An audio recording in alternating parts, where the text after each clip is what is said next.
అక్కడ ఉన్నవన్నీ కూడా అశోక వృక్షములు.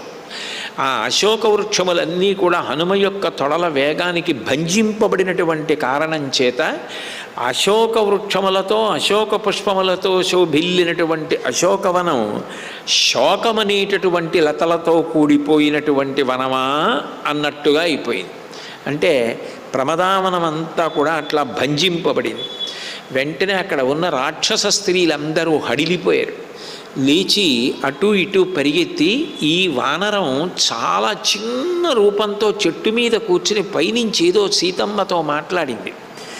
ఈ వానరం ఎవరో ఈమెకి తెలిసి ఉంటుందని సీతమ్మ దగ్గరికి వెళ్ళి, ఈ వానరం ఎక్కడి నుంచి వచ్చింది, నీతో ఏం మాట్లాడింది, ఎందుకు ఈ భీమరూపాన్ని పొందింది, ఎందుకు వనాన్ని భంజిస్తోందని అడిగారు. ఆవిడంది, యూయమేనాభిజానాతి యోయం యద్వా కరిష్యతి అహిరేవహ్యహే పాదాన్